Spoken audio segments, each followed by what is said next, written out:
Joining us right now to talk about some hidden gems amid nervous market sentiment is Chris Verrone. He's head of technical analysis at Strategas.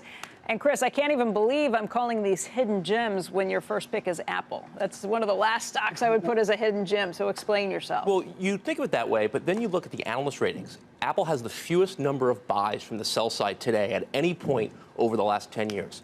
So the street has abandoned it as a long. We like it here. The bear market in Apple already happened. It was last year. The stock was down 35 from the highs.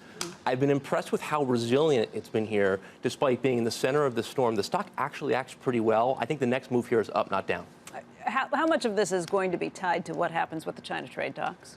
Well, what I'm curious here is, to what extent are all these well-known risks well-known, right? Whether it's China, whether it's Brexit, whether it's PMIs under 50, these have been talked about and articulated for the better part of the last year, yet here we are still in the same trading range.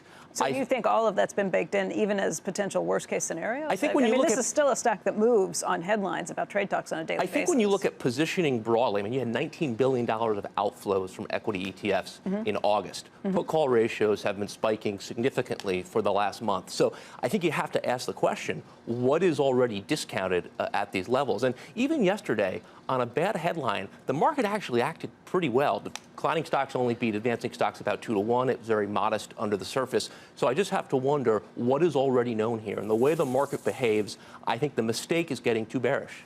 A slightly different story for UPS, which is your second pick. UPS has had some pressure on it over about 3 years now. Yeah, the stock peaked about 2 years ago.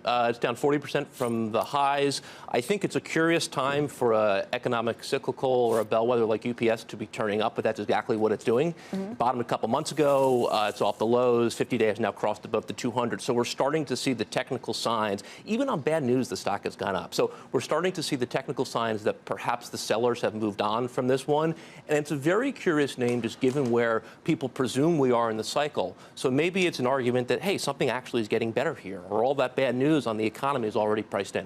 Your third pick is Sonos. Why? Yeah, you know, it's one of those names that has been lost with all the attention on the Ubers and the Lyfts, the Pinterests.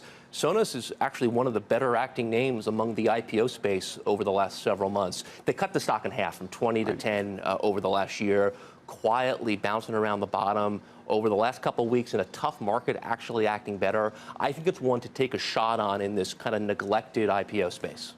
Another, quality of life advance that is underestimated. Yeah. Outdoor speakers, Apple Music, piped through Sonos, in the house, anything that's ever been. He knows. No, anything that's ever been that I've ever wanted to listen to. I can play at the tip. But what is that worth? You add that to Google Maps and what is that worth? Amazon. You're offering to pay more? No, I'm just saying our lives are, you worry about the death of the American dream and everything. Our lives are better. We live better than the Carnegies, Andrew. Because of Sonos. Statistically right. Yeah, because of Sonos. Meanwhile, everything I'm listening to is like 50 years old. I have some issues. Yeah.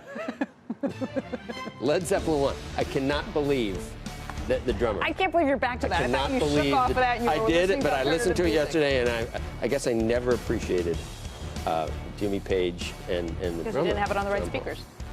Yeah, it was actually it was on my Walkman, which is another unbelievable advance. Chris, thank you. My pleasure.